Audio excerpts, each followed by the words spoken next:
This is the Education Gadfly Show.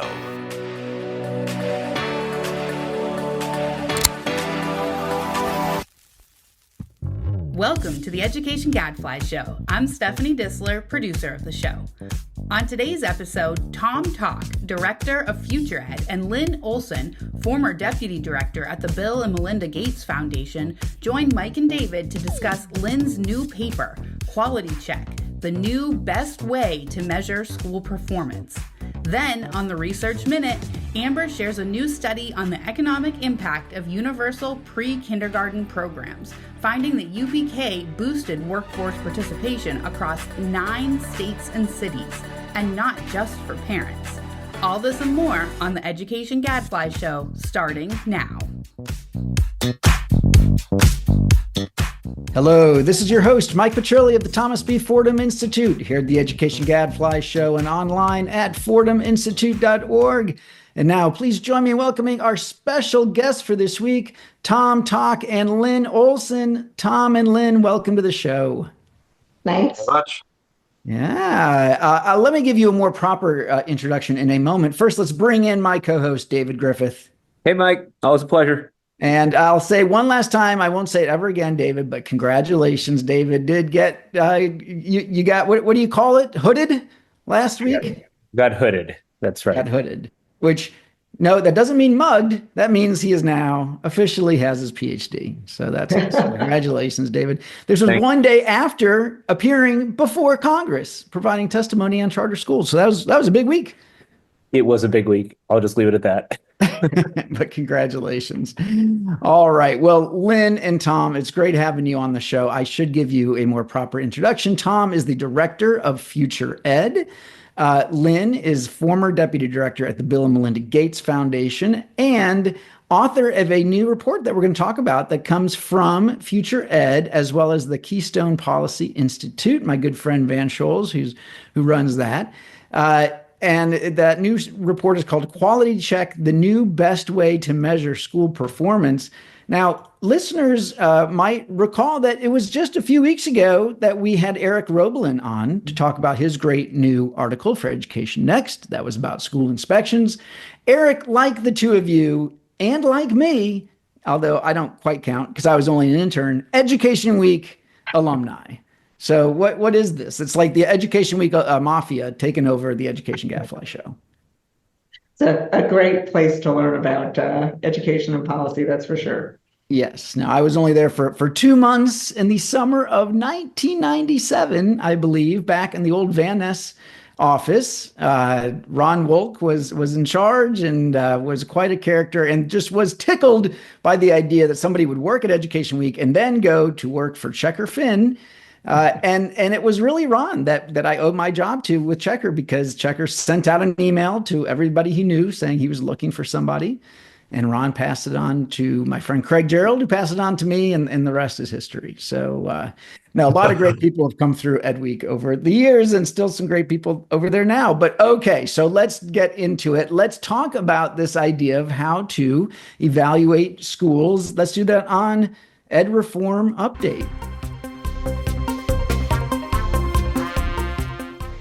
All right, so maybe I'll start with you, Tom, because you and Van, were the ones that commissioned Lynn to do this paper. As I read it, the way I think about it, but tell me if this is right, I like the idea of thinking about before we get to the accountability conversation, which always goes sideways and gets into all kinds of stuff and people have strong emotions about. I think asking the question of, hey, if you just wanted to ask, how can we best evaluate schools, right? Let's say you're a funder and some elementary school comes to you and wants a big grant. And you say, okay, well, I want to do my due diligence and I want to know, is this school actually better than other similar schools? Or you're a charter school authorizer. You want to know, should a school be replicated? Or on the other hand, do I need to maybe intervene and even close down a school? So I'm not saying you can't have high stakes decisions, but before we get to like accountability metrics that could be statewide and that, have to meet all these goals. If you just wanted to say, how do we measure school quality? then you get a more interesting conversation. That's how I would put it, and that's why I like this things like inspections and some of these other efforts to be innovative. Those of us at Fordham have tried lately to innovate with some new measures answering that question. So, what was it for you, Tom, as you look out there? I mean, is it the accountability question, or was it something else? Oh, it was the fact that we are struggling as a country now to get as many students as we hope to the level of learning that we think that all students should achieve. So it really is the moment that prompted us to ask the question, if you go to the research and try to identify the key features of schools that contribute most to student achievement, right? There are many purposes of schools, but we said, let's focus on student achievement. What are the characteristics of schools that research has identified to be key? High expectations, high quality principals and teachers, frequent performance monitoring, a sense of student and teacher belonging, parental involvement, and resources to an extent, to inputs. So that's the constellation of in a distilled way, the constellation of factors that make the most difference. Then we said, and this is what Lynn researched and wrote beautifully, I think. What then would the measures that of school performance should one focus on if that is your goal? And it turns out, certainly test scores are part of it. Graduation rates are part of the equation, but there are other things the research suggests that we should be looking at when we're trying to find schools that are going to make the most difference academically. The availability of advanced coursework, student surveys on school climate and culture, to gauge their sense of belonging, their sense of being valued as learners and as members of learning communities, standard aligned curriculum materials, and even looking at the results of students once they leave school. So, for example, not just graduation rates, but matriculation rates in colleges, completion rates in colleges. Now, there are challenges there because you got to get the data. But the point being, Mike, is that there is a much larger constellation of factors that go into raising student achievement than we are focused on today. And we thought it would be a useful exercise to try to share with the field what the research shows. Okay. And look, in a moment, we'll get to this question about inputs versus outputs. We've been having this debate for 30 years, if not more. You all have been a part of this for much of that time. I mean, Lynn, tell us about some of this research that you're looking at then. Because you went to the Wayback Machine. That's right. It's starting really with Ron Edmonds' research on effective schools. As you recall, Ron Edmonds was trying to prove that schools matter, that it wasn't just about the families that students came from, and he was trying to identify features of schools that were associated with school improvement. And the research we looked at over all these decades really looked not just at which features are associated with high achieving schools, but with schools that get better over time, which is really important when you think about what features parents and schools should pay attention to when they're trying to actually improve schools and improve student achievement. And so those are things like the instructional rigor in schools. Increasingly, Mike, you're seeing states pay attention to whether students have access to high quality instructional materials, for example, as something that's really important for student success. Whether schools are safe and have a strong learning environment, as Tom mentioned, whether they have high capacity teachers and principals.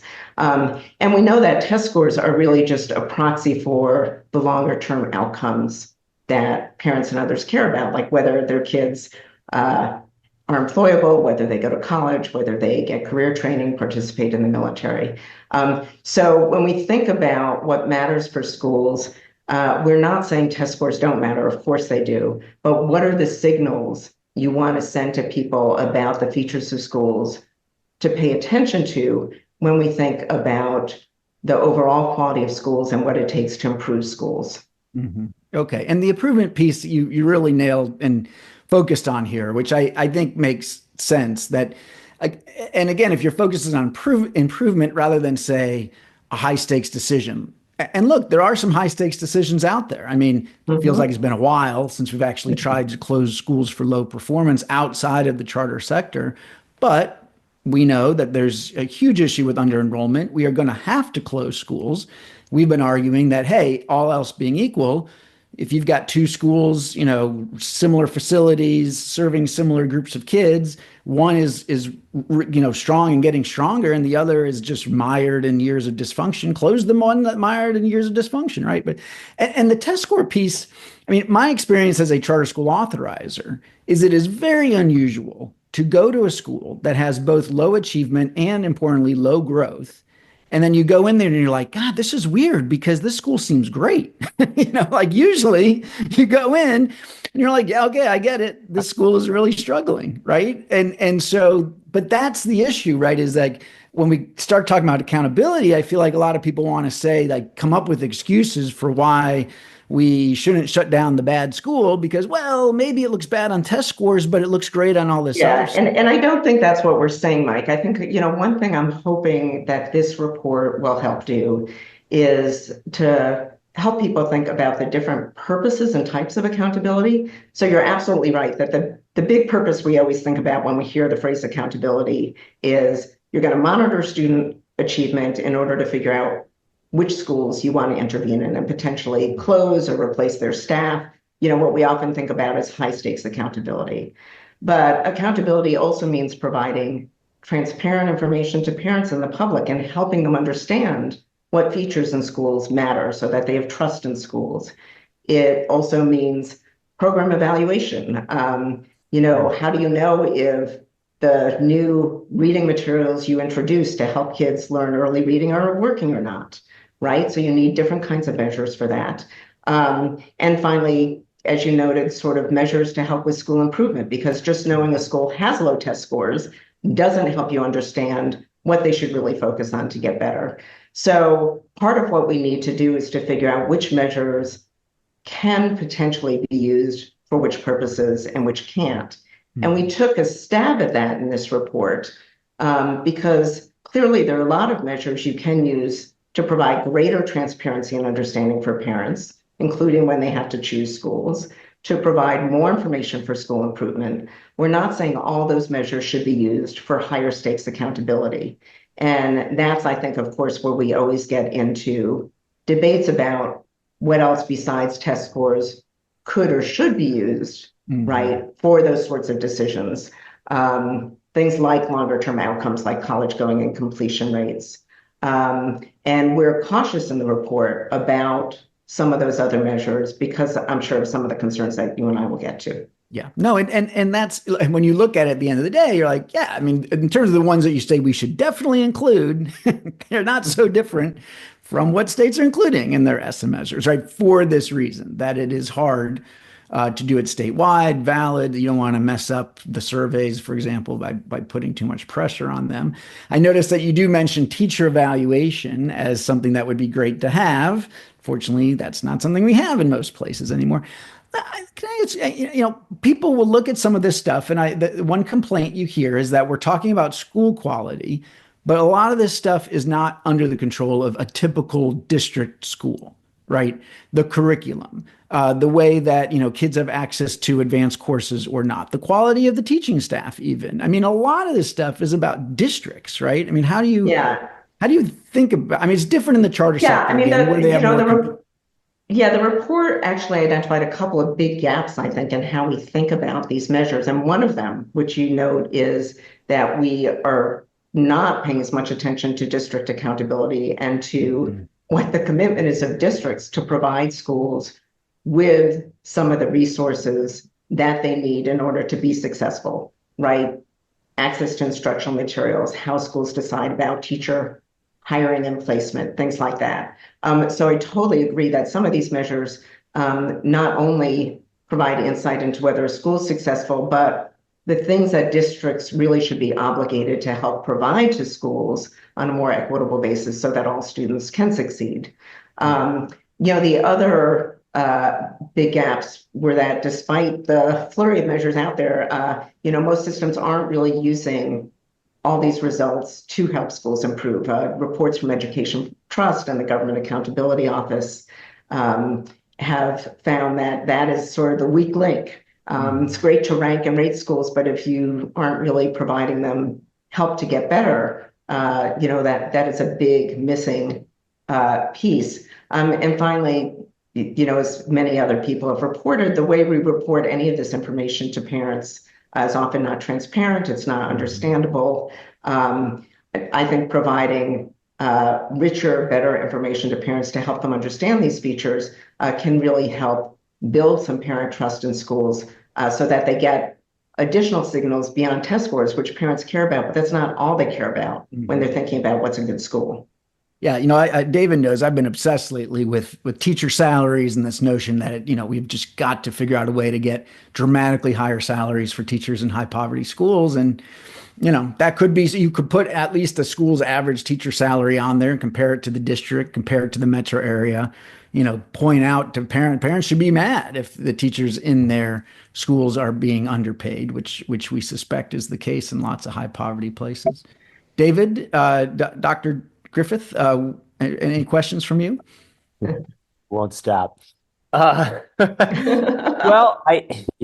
no pressure, huh? I think I would like to hear a little bit more about the audiences that you are trying to speak to here with these. I mean, you kind of said we're going to start with what makes a good school, but ultimately, right, like it is meant for somebody, right? And I always feel like I can't talk sensibly about accountability measures without understanding what kind of accountability we're talking about and what the ultimate goal is.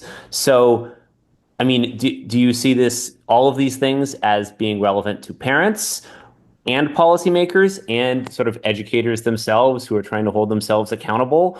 Or it sort of sounds like you're saying only a subset of these things would really be used for high stakes decisions. Is that fair? Yes. So I think the report, there's a chart in the report that suggests which measures we're pretty confident could be used for more high stakes accountability, which ones potentially could be used with some caveats, and which ones really shouldn't be.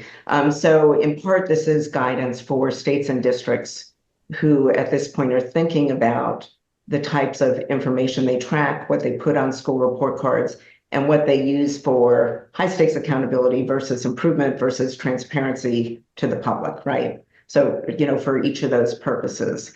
A good example, David, are surveys of parents and students and teachers. There's research suggesting that it can provide really useful information related to both achievement and longer term outcomes for kids who feel safe, who feel that the schools and their teachers have high expectations for them, that they are engaged in their own learning, are more likely to learn, they do better, right? So some of the survey information with caveats, right? It's got to be reliable. It's got to be comparable across schools. It's got to be valid.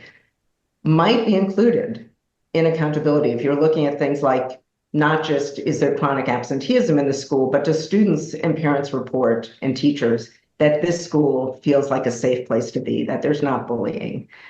Other survey information you really wouldn't want to include in high stakes accountability because particularly in that context, it would be too open to peer pressure and influence, right? You wouldn't want to ask teachers if they trust each other and if they trust the principal, if those results are then going to be used to hold teachers and the principal accountable for who gets fired and who doesn't get fired in a building, or to ask students questions for use on high stakes purposes that would then cause teachers to put pressure on kids to answer a certain way, because then the results aren't useful.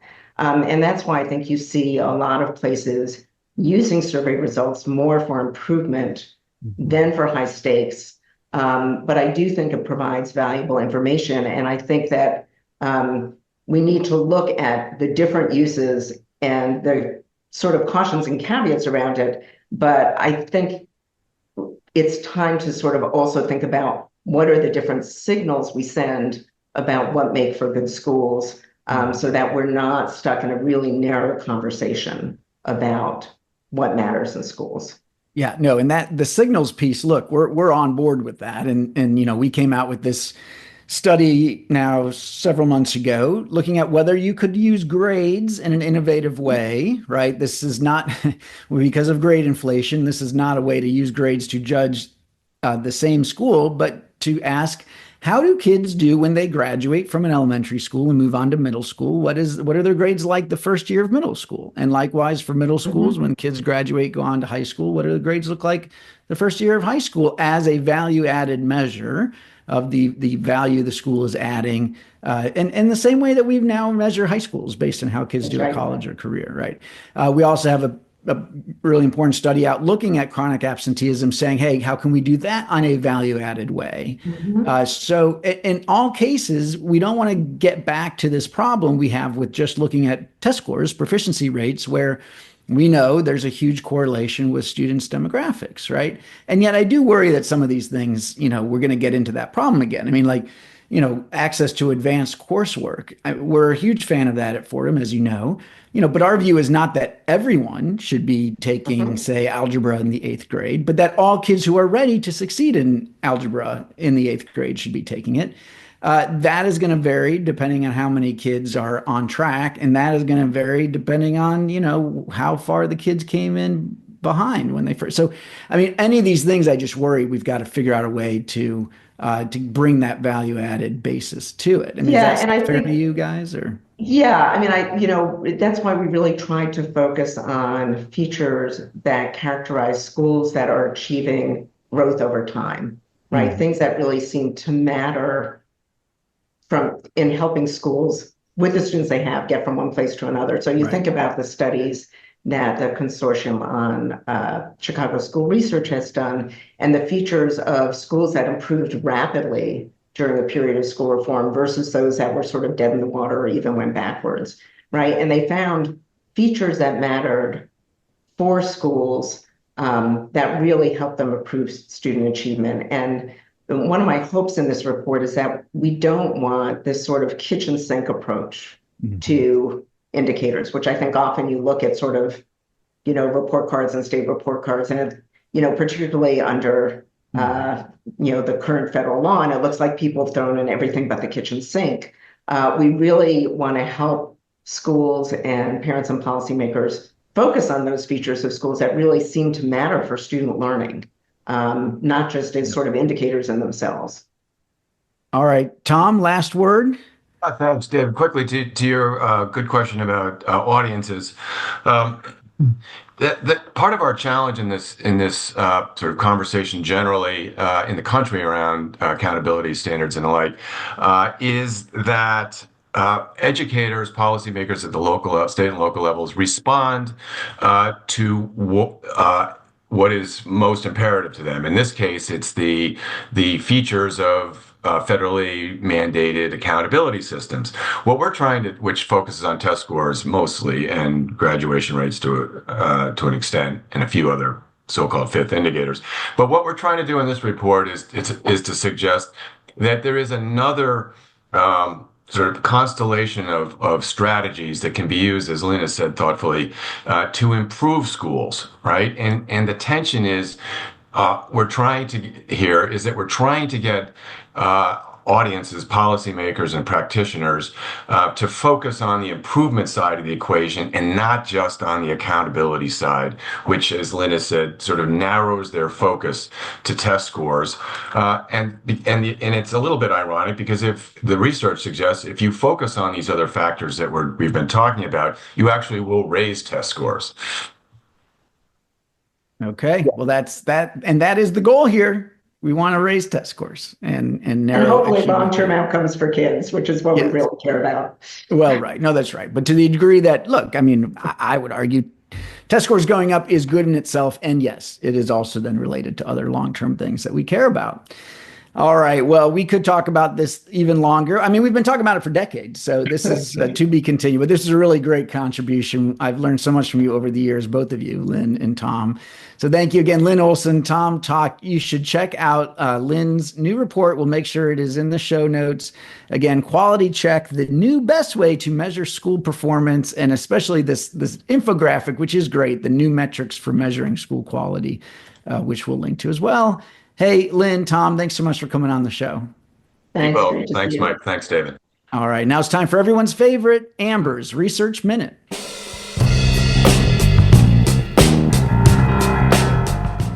Amber, welcome back to the show. Thank you, Mike.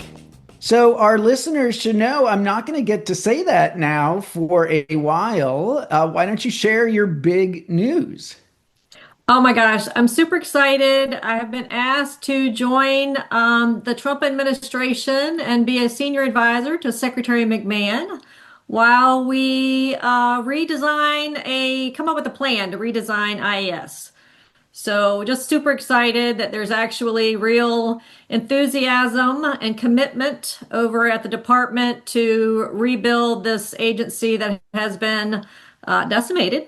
And they are just saying, you know what, we've got a blank slate and let's try to address some of the faults and, of the agency, how it's not as been, addressing the needs, I think, of student outcomes as closely as it could and serving the needs of folks on the ground. So we're really going to try to make it more responsive to the field and to student outcomes. That's the biggest North Star in my mind. So look forward to talking to a bunch of smart people with good ideas. I know there are a lot out there in terms of what people would like to see in a new IES and what they'd like it to do. So open doors and open ears to all the good ideas as we redesign and build a new strategy going forward. Well, I'm super excited as well. I'm so glad they could not have picked a better person, Amber. I'm also selfishly glad that it's only for 6 months. Yes. And that you will then return to, I will. Well, most importantly to the podcast, but also to the Thomas B. Fordham Institute. So, yeah, and kudos to the podcast. Could not believe the folks over there told me that they were big listeners of the Research Minute. So anyway, you just never know who's listening to research studies, Mike. Everybody loves the research, so that's encouraging. I think that's great. I think, really that's got to be part of the redesign is that going forward in the future, there will be, the Commissioner's Research Minute. That's right. Not bad, Mike. Not bad. That sounds pretty good, right? And of course, I'm going to need to decide, do we still call it Amber's Research Minute for the next 6 months, even if we have, say, Adam filling in, or should we give... I know. All right, well, we'll decide. I don't know. Figure it out. But I think for 6 months, Adam should probably have a signature name. Okay. All right. That's very kind of you. It won't hurt my feelings. It'll be okay. That's right. And David, you're not going to have a boss for 6 months. How's that feel? True. I don't consider you my boss, Mike. I know you don't. I know. No, I don't know that anybody does, including my children, for sure. So it's funny. He and Adam will carry on. I have all right. Well, very exciting news, Amber. But yes, so for the last time for 6 months, let's have you tell us about an important research study of the week. Yes. Well, we're talking universal pre-K. Just a little bit of context first. So enrollment of 4-year-olds in publicly funded pre-K has increased. We know that more states and locality over the years have funded pre-K programs. So nationally, just a little stat here, the average enrollment in publicly funded pre-K rose from 15% in 2002 to 37% in 2022. So this is an NBR paper led by Caribou Jackson, Bo Jackson, as people call him, and colleagues. Examines the broader labor market impacts of universal pre-K or UPK on both males and females. So this is one, it's not looking at the long-term or short-term academic outcomes. It's not looking at child development outcomes that most other studies have examined. It's looking at labor market impacts. So they define their sample of UPK as those offering full or part-time programs to all students regardless of income or family characteristics, and they must serve at least 50% of 4-year-olds as of 2019. They focus on programs established before COVID, so before 2020. 9 states and major cities. So Georgia, Oklahoma, West Virginia, Florida, Iowa, Wisconsin, DC, Vermont, and New York City. To isolate the effect of UPK, they use a stacked difference and differences approach. That's going to compare changes and outcomes from 1990 to 2019, before and after this UPK implementation. And they're going to use areas without UPK during the same period as the comparison group. Then they got to do pre-trends. We always know that. So they're able to demonstrate similar pre-trends between UPK and non-UPK areas. They're able to show that their results hold when they control for strong labor market predictors like poverty and other policies that include changes in the minimum wage, the earned income tax credit, welfare, food stamps, and a bunch of other policies. And then they use data from the American Community Survey, the Current Population Survey, and the National Institute for Early Education Research, which is a great database, by the way. I didn't realize it tracked all of this great information. It's got enrollment of 3 and 4-year-olds in public pre-K. It's got per child public pre-K expenditures, and it's got adherence to high-quality benchmarks, such as teacher qualifications, class sizes, and instructional time. We're finally ready for the findings. On average, UPK implementation increased public pre-K enrollment among 4-year-olds by 10 percentage points over 5 years. And then they account for the kids who moved from private to public pre-K. And when you do that, the total pre-K enrollment rose by 6.6 percentage points. Regarding economic activity, the introduction of UPK was linked to a 0.8 percentage point increase in overall labor force participation and 0.9 percentage point rise in employment. And they also find evidence that UPK reduced unemployment, so the other side of the coin. And then they dig into mechanisms, which so many more studies are doing, which is great. And they use the American Time Use Survey, which, shows how much time people spend on what. And they find that mothers of young children, often the primary caregivers, experience the largest impacts, but they account for less than half of the total, which this is what really was interesting to me. In fact, they find employment increases across all groups of prime age women. I'm like, okay, prime age women, 18 to 64. So thankfully, we got a while before we're out of our prime. It also includes those without children. So you've got these effects, and prime age men, no effects on the prime age men, okay? And the employment gains come from both new entrants to the workforce, so presumably, folks that have never been in there, maybe caregivers themselves who took full-time jobs, and also from existing workers who shifted from part to full-time work. And then the employment impacts were strongest in areas with greater pre-K growth and with high quality programming. So there was a signal for high quality programming as well. Final thing, they use DC. They use DC as like an in-depth case study to illustrate that earnings later in life might cover program cost. But I was like, DC is not generalizable. It allocates over $23,000 per kid, which is more than twice that of any other state. So anyhow, but that's what I've got. Interesting stuff about outcomes with UPK that we really haven't had to date. Yeah, let me first point out that this is treating education as a jobs program. So, it is, Mike. Which we usually frown upon, although that is when we're thinking about the impact on the people employed by the system, right? Like, let's just hire more people because that then means that more people have jobs. That's not really what this is about. This is about allowing the parents to be able to work more, right? I mean, could they look at all at, was any of this impact just because there was more employment because, they were able to hire more pre-K teachers? A lot of this, some of that, all that stuff is sort of controlled in the model in terms of, it's about 3 pages of controls, and I'm pretty sure that was one of them. All right. But this is really about the parents. Right. Yeah. Yeah. I find it kind of convincing, Mike. I hate to say it, but I think it's an employment program. It's not a jobs program. It's an employment program. Mm-hmm.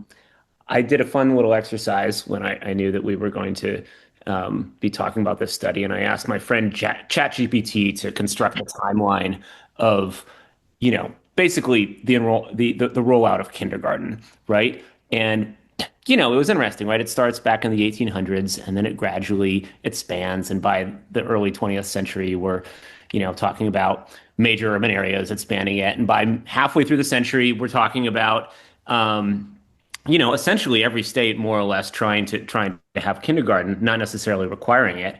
And then you do the same thing for pre-K 4. And what you see is that we're on sort of a similar trajectory, I would argue, maybe about 75 years sort of later, right? But we introduced the idea of pre-K, then we've begun to expand it, and now we're talking about expanding it, making it universal. And so I get that not everyone will agree with me, but I tend to think that this is a one-way train, and that I don't hear a lot of people arguing that we shouldn't have universal kindergarten. And I tend to think that in another 50 years, there won't be many people arguing that we won't have universal pre-K. So that's how I feel about it. And I also, as like any good parent, I'm very much for universal pre-K in my jurisdiction. So I suspect at a political level, there are a lot of people who feel that way. Yeah. No, Are you for $23,000 per kid in your jurisdiction, though, David? Absolutely, 100%. Yeah. Okay. Yeah. Okay. I mean, think of that subsidy he's getting right now. It's incredible. Well, okay, but also, right? I mean, we want it to be good, right? Like, I don't know. I'm all for, limited government if you want to go after Medicare for folks above 300% of the poverty line, right? Good luck becoming president, right? But I cannot grasp drawing the line here when we're talking about kids at a formative age, and investing in the next generation. It does not bring out any of my sort of small government tendencies. I think we will view this as enlightened in another 50 years. Although, look, Russ Weinhurst was arguing for a long time that you didn't get that much of a benefit from preschool per se versus childcare. And this is as a guy who studied, early childhood for a long time. So you would expect him to be sort of a pro high quality pre-K. I mean, maybe he would argue, I don't know, I don't want to put words in his mouth, but that, if you target it to the poorest kids, then that might make more sense. But it would be interesting to know, like, okay, what are the pros and cons of trying to do this more or less expensively? And so if you treat it more like childcare, and therefore it's less expensive, and therefore you can serve more kids, do you get the same impact, at least on these labor market outcomes, as you would for pre-K? Now, it sounds like, Amber, that there was this quality piece to it, that some parents maybe feel good about doing it when it's this high quality pre-K. They wouldn't feel the same if it was just sort of lower quality childcare. So that may be the outcome, right? But it would be good to maybe test this around the edges. Look, the next study that Bo should do is to find out the natalist consequences here to help the pronatalists on the right. Does this expansion of universal pre-K lead people to have more babies? If so, tell JD Vance. And yeah, I think you really are going to see more political support from this across the spectrum. Mike, can I just say, I think there are several important conversations that are just getting started here about how we want to do this, right? I mean, so for all the, folks out there who are somewhere in the center who are listening, right? I think it should be based on, it should be a choice-based system, right? Yeah. I think, in an ideal world, the backpack would be weighted pretty heavily. And I'm not sure, what the minimum weight of the backpack is, but you could argue that up or down. I also think, I have an opinion about this. Sometimes when you're in the pre-K circles, you get pushback against this notion that pre-K should be academic. I respectfully disagree. We've had 2 kids in pre-K now, and if anything, my frustration has been that there isn't more of an organized curriculum, a sequenced curriculum in some of the environments. I think it's totally consistent and age appropriate.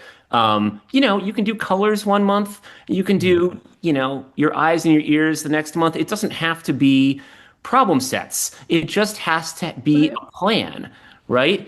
That is age appropriate, but like an actual plan for how you're going to gradually introduce them to the world and systematically build knowledge of how the world works. Right. And I think we've got a long way to go there at a cultural level, based on what I sometimes hear filtering out of this space. Like it's a wasted opportunity, I think is what you're saying, if you don't do that. Yes. And it could be so much more. Yeah.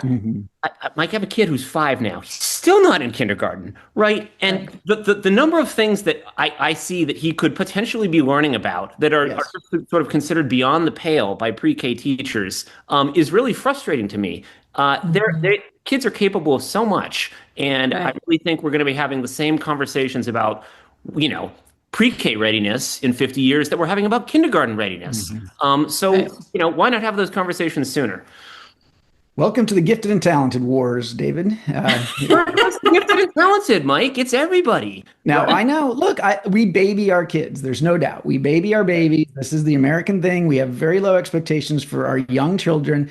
And then we ramp it way up once they're in high school with 1 million AP classes. We need to do what the Europeans do, which is to expect that, actually little kids can learn a lot. I've had my kids in 3 types of pre-K programs. One was a charter, one was private, and one was traditional public school. Without going into specifics, I'll say that 2 of the 3 of them made no distinction between the pre-K 3 and the pre-K 4 curriculum, which is nuts to me if you've ever actually spoken to a 3-year-old or a 4-year-old. So I think we need to get real, right? I think we're not going to make any real progress in these early grades until we start thinking about this stuff more systematically. I would just say that Mike's views have been informed by Leandro and Nico as his N of 2, and David's new N of 2 will be Rory and James going forward. And it makes total sense to me. You can expect so many future Fordham research projects in these specific age ranges, so stay tuned. All right. That is all the time we've got, because if we keep going, I'm afraid Amber might miss her first day of work at the Department of Education. So let's wrap it up there. Amber, great study. Thanks for bringing it. And hey, good luck over there at 400 Maryland Avenue. See you in 6 proud. months. I will indeed. All right. Until next week. I'm David Griffith. And I'm Mike Petrilli of the Thomas B. Fordham Institute, signing off. The Education Gadfly Show is a production of the Thomas B. Fordham Institute, located in Washington, D.C. For more information, visit us online at fordhaminstitute.org.